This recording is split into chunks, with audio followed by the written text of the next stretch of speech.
ఎప్పుడు మాట్లాడడం కానీ నాతో వాక్యంతో మాట్లాడినది చెప్పినది ఆ యొక్క పిలవనటువంటి పాస్టర్ గారి దగ్గర దేవుడు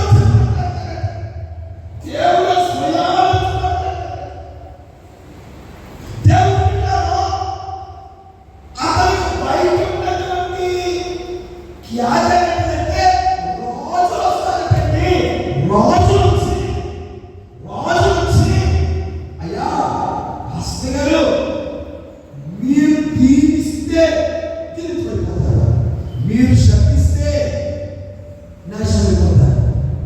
కనుక మీరు దీవిస్తే దీవించబడిపోతారు. మీ నోట ఏ మాట వస్తే ఏమైపోతుంది? అట్లాంటి ఏ ఆధిక్యతని ఏ టాలెంట్ అనేటువంటి దైవజనుడైనా స్తోత్రం రెండు చేతులకి దేవునికి స్తోత్రం. అలాంటి దైవజనుడు యేసు ప్రభువు యొక్క ఆయన పేరు పిలాము. మాట్లాడాలి. ఈ పిలాము అనేటువంటి ఆయనకి కథ దేవుడు ప్రజలు ఐగుప్తు దేశం నుంచి మోషే నాయకత్వంలో ఎక్కడికి వెళ్తున్నారు? కానాను దేశం వెళ్తున్నారు. ఎక్కడికి వెళ్తున్నారు? చెప్పారు. కానాను దేశం వెళ్తున్నారు. కానాను అనేది పరలోకానికి సాదృశ్యం. ఇప్పుడు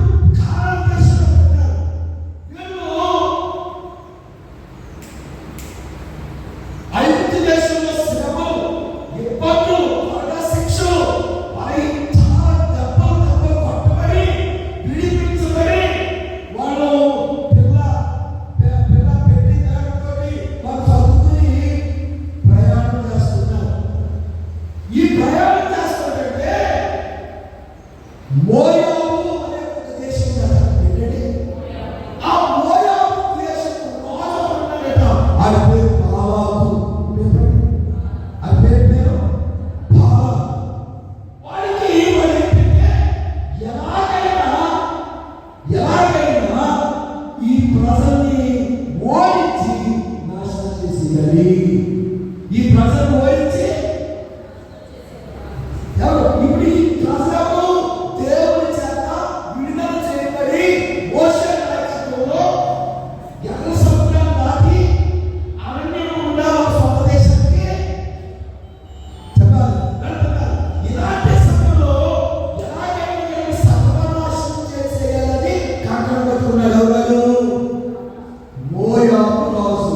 అయితే బాలాకు చెప్పండి. అది ఏం చేశాడంట? అది ఏం చేశాడు తెలుసా? ఇంటేడంత బంగారు ఇంటేడు ఇల్లంత బంగారు మామూలు ఎత్తుంటేనే పోయి ఖరీదు. ఇల్లంత బంగారు పంపించి చెప్పండి రాజు గారికి, మన ముఖ్యమంత్రి గారికి ఏదైనా సందేశం పంపాలంటే ఎమ్మెల్యేలు పంపించరు, మంత్రుల చేత పంపిస్తారు, మన సుభాష్ గారు పంపిస్తారు, లేకపోతే పవన్ కళ్యాణ్. అలాంటి రేతులో వాళ్ళు తోటి ఈ దైవజనుడు పిలాము దగ్గరికి బంగారం పంపించి, అయ్యా మా రాజుగారు ఏం చెప్పారు తెలుసా? మా రాజుగారు ఏం చెప్పారు తెలుసా? ఇదిగో ఈ బంగారం అంతా తీసుకుని ఆ ఇశ్రాయేలుని క్షణం చేయాలి. ఇశ్రాయేలుని అంటే ఆ రాజుగారి దేవుని అర్థమైంది. దైవజనుడు శపిస్తే ఏమైపోతాడు? సర్వనాశనం. స్వాతంత్రించండి. గట్టిగా దేవునికి స్వాతంత్రం. హల్లెలూయా హల్లెలూయా అని చెప్పాడు. బాబు కొంచెం బంగారం పెట్టండి, ఒకసారి ప్రార్థన చేసుకుంటారని బాబు దేవుడు అన్నాడు. ప్రార్థన దేవుడికి వచ్చేసాడు. ఇంట్లోకి వచ్చేసి ప్రభా మరి బంగారం ఇచ్చారు, చెప్తున్నారు, ఏం చేయమంటావు అని అర్జెంట్గా పంపించాను. దేవుడు అన్నాడు అర్జెంట్గా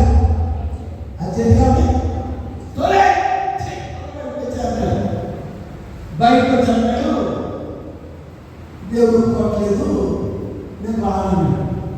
దేవుడు బిడ్డలు క్షమించడానికి నేను మాట్లాడాను. సరే నేను రాను. ఆడేం చేశాడు? మరొక బంగారు ఏం చేశాడు? రేటు లంచం పెంచాడండి. మరొక బంగారం మనకి స్పెషల్ ముఖ్యమైన ఇంకా ముఖ్యమైన పంపించి దయచేసి పంపించారు. ఇది ఎక్కువ సైజ్ ఎక్కువైంది కదా, మాట్లాడండి. సైజ్ ఎక్కువైంది కదా, మరి ఆటోమేటిక్గా ఆశ లేదా మాట్లాడేటండి. ఇప్పుడు మరి వచ్చేది కాదా? ఏమైతే ఇప్పుడు ఇవాళ దాదాపు 20 years ఈ మధ్యాహ్నం కలిసిన ఆశకి మళ్ళా వాళ్ళకి కొత్త రాజధాని మన దగ్గర దేవుడు అంటే ఇప్పుడు బంగారం తెచ్చినందుకు దేవుడు మనసు మారిపోతా. దేవుడు అన్నాడు, నా మాట ఒకసారి అంటే వాస్తవం, గత మాట నా మాట మనుషులతో వాదచ్చు. నీ ఇష్టం ఎత్తే కాదు, నీ ఇష్టం ఎత్తే వెళ్ళిపోయండి. నేను చూసి చెప్పండి, ఎందుకు అంత బంగారాలు పంపించారు? మీకున్న టాలెంట్ అలాంటిది, ఇతరులకు ఉన్నటువంటి భక్తి సాధనలాంటివి.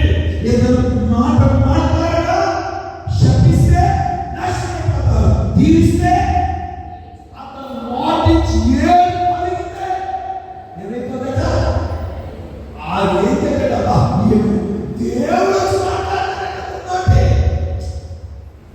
దేవుడు దిగుపై మాట్లాడతాడంటే ఈతన దేవుడి దగ్గర ఎత్తుకోవాలి కదా, ఆయన ఎత్తుకుని వచ్చేస్తాడట.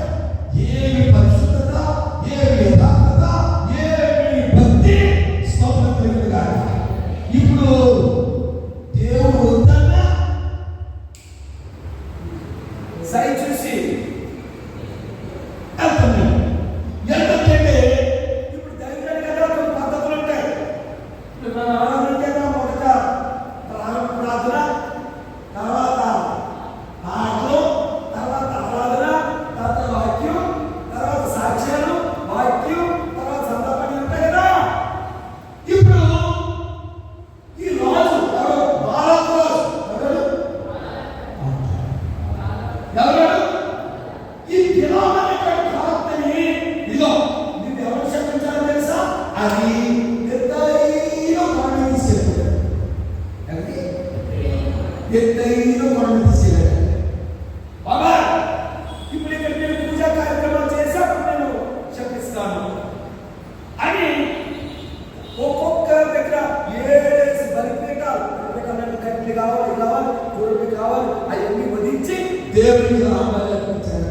అలాగా 7 దిక్కులు, 7 కొట్లు ఉన్నాయట. 7 దిక్కులు 7 సార్లు ఏం చేశారట? దేవుడికి బలి అర్పించి అయిపోయింది. ఇతను ఏమన్నాడంటే, నేను వస్తాను కానీ దేవుడు నా చేత ఏం పలికిందే అన్నాడు. ఇప్పుడు మొదటి బలిపీఠం దగ్గరికి వచ్చాడు. బలిపీఠం దగ్గర అర్పించేసి ఇప్పుడు ప్రజలతో ఇశ్రాయేలు 30 లక్షల మంది ఉన్నారు కదమ్మా, అని అదొకటి కదా. ఈ 30 లక్షల మంది ఉన్నారు కదా, ఈయన చూపించాడు. అలానే శపించాడు. శపించాలని డోర్ తెరిచాడు.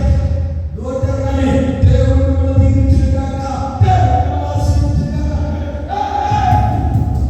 నేను శపించనంటే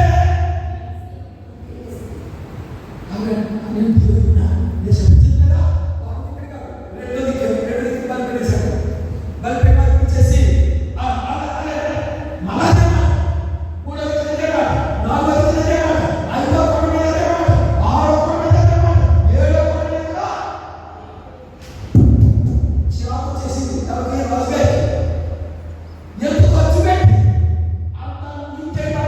బలిపేసి ఇంటి బంగారు ఇచ్చి అంత ఖర్చు పెట్టి నిన్ను తీసుకు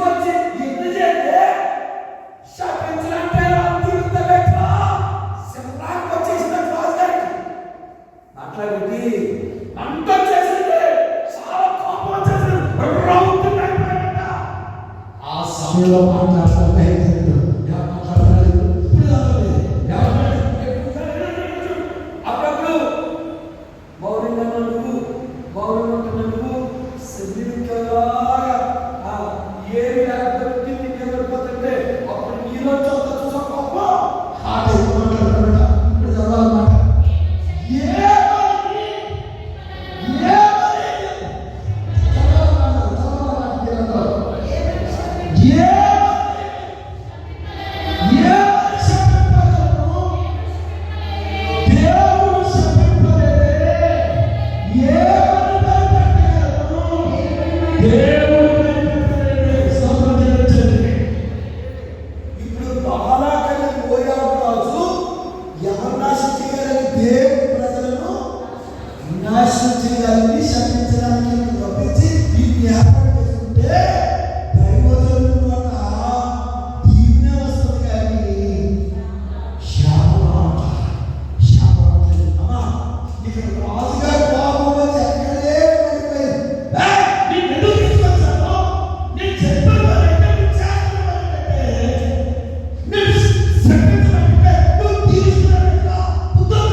మేము సేవించుచున్న దేవుడు పొందుచున్న ఆయన గురించి రక్షిస్తే రోజుల్లో రక్షణ గురించి చచ్చిపోతున్నారట. రాజు గారి కోపం వచ్చిందంటే అగ్ని గుండాన్ని తీసుకొని కాలిపోయారట. హాయిగా మంట చుట్టూ వాళ్ళతో పాటు దేవుడు ఏమంటున్నాడట, స్వతంత్రించలే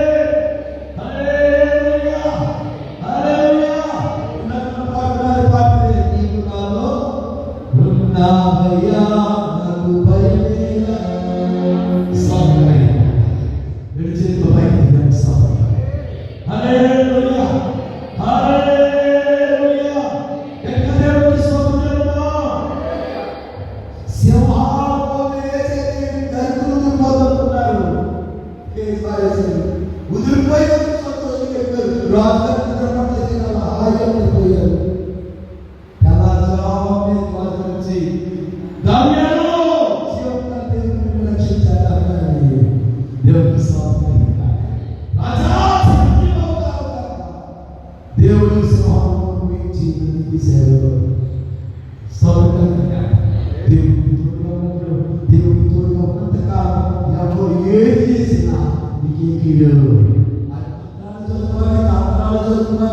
ఏ చేయి ఏది నీకు కానీ పిల్లలకు కానీ నీ ఇంటికి కానీ ఏ కీడు ఏ దోషం పడుకో. స్వతంత్రంగా దేవుడి నుంచి భయపడకో. భవిష్యత్తు నుంచి భయపడాల్సిన లేదు. జీవితం గురించి భయపడాల్సిన లేదు. నీ పిల్లల గురించి భయపడాల్సిన లేదు. నీ బ్రతకాలని భయపడాల్సిన లేదు. నా ఆదాయం భయపడాల్సిన లేదు. స్వతంత్రంగా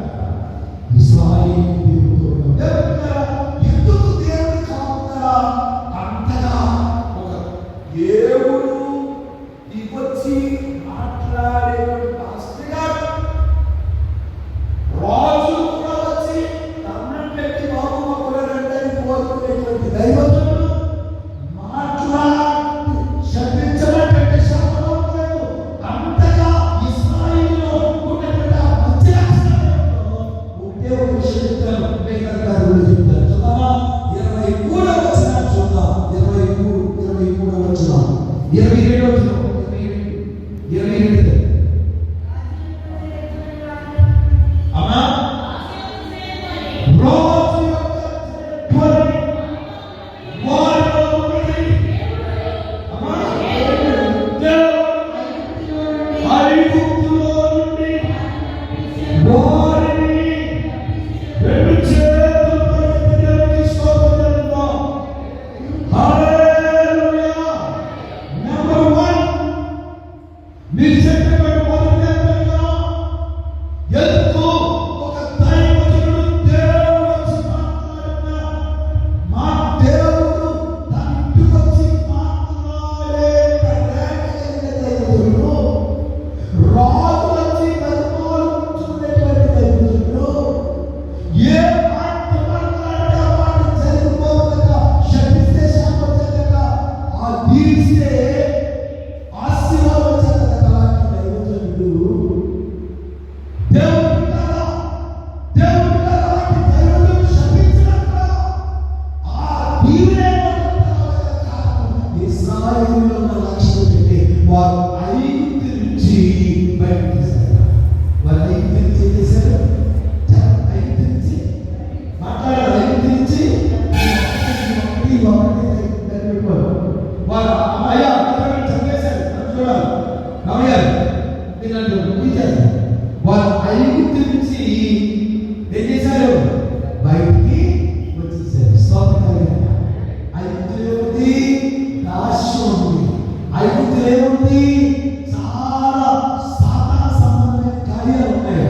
ఐగుప్తు నుంచి వారు ఏం చేశారు? బయటికి వచ్చేసారు. దేవుడు దేవుడిగా ప్రాంతం దేవుని అబ్రహాము ఇస్సాకుకి యాకోబుకి వాగ్దానం చేసినటువంటి ఆ యొక్క కానాను దేశము దేవుడికి ఇచ్చాడు. ఆ దేశం వెళ్ళగానే అప్పటికే 430 సంవత్సరాలు ఉన్నాయండి.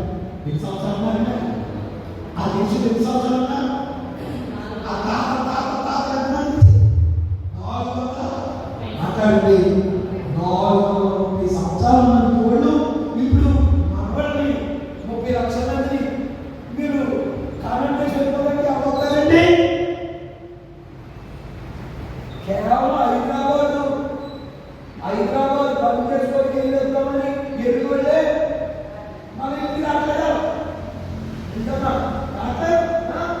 గవర్నమెంట్ ఒకవేళ వచ్చిన వాళ్ళు వదిలిపెట్టే వండుతాం కదా.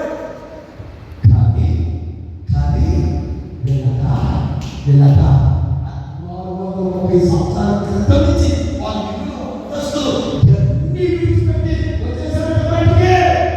ఐదు దేవి సాదృశ్యం అంటే లోకానికి లోక ఆశకి సాదృశ్యంగా ఉంది. ఈరోజు నీవు లోకాన్ని విడిచిపెట్టి లోక ఆశను విడిచిపెట్టి నీవు రాగలిగితే బయటికి రాగలిగితే వదిలేసి రాగలిగితే ఎవరు నిన్ను ఏమి అంటే సాధనండి క్రమకర్తనండి దర్శనార్థనండి అట్లా బాగున్నానండి ఏమి మారలేదండి. నువ్వు మారితే ఎన్ని ఆలోచన ఎక్కడెక్కడ ఆలోచిస్తుంది ఎక్కడెక్కడ ఆలోచిస్తుంది. చెప్పండి, రావాలే సయ్యా నీవు రావాలే సయ్యా కదా నీకు బాగుందని స్వప్నించండి. ఏమి కట్టాలి? లోకం భక్తి ఆత్మిక 2వ అధ్యాయం 15వ వచనం. లోకంలో ఉన్నంతయు మనకి ఆత్మకథ 2:15 లోకంలో ఉన్న వాటిని ప్రేమించండి. ఎందుకంటే లోకంలో ఉన్నంతయు శరీరాశయు జ్ఞానాశ ఈ మూడు లోకంలో ఉన్న వాటిని వదిలేసి రాగలిగితే దేవుడు నీకు ఆపేస్తాడు. మనుషుల శాపం మీద కాదు, దేవుని ఆశీర్వాదం వస్తుంది.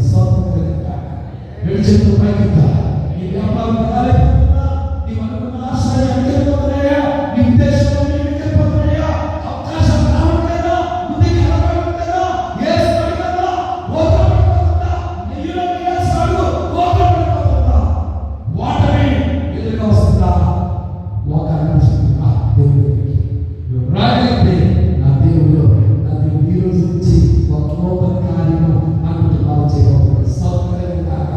హల్లెలూయా. రెండు చేతుల పైకి హల్లెలూయా. ఆ చేతుల పైకి వచ్చి ఆ చేతుల ఆ లోక సంబంధమైనటువంటి ఆకర్షణలు, లోక సంబంధమైనటువంటి భౌతికములు ఆగిపెట్టుకొని దేవా అని ఎంతకాలం ప్రార్థన చేస్తున్నా దేవుడు కార్యం చేయబోతున్నాడు. మీకు అర్థమైంది? అర్థమైంది. ఆకాశాన్ని ప్రార్థిస్తున్నానండి, అయ్యాచాన్ని ప్రార్థిస్తున్నాను. పరిస్థితి మాత్రం ఎక్కడేసి పోతలేదు. మార్గం వస్తావా? నువ్వు రాగలిగితే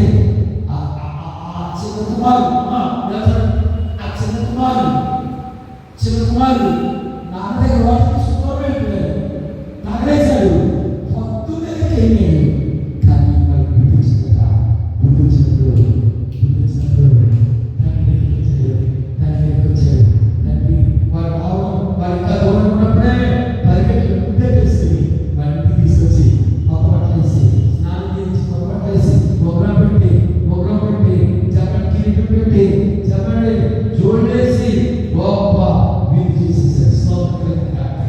హల్లెలూయా. దేవుడు ఏ విషయంలో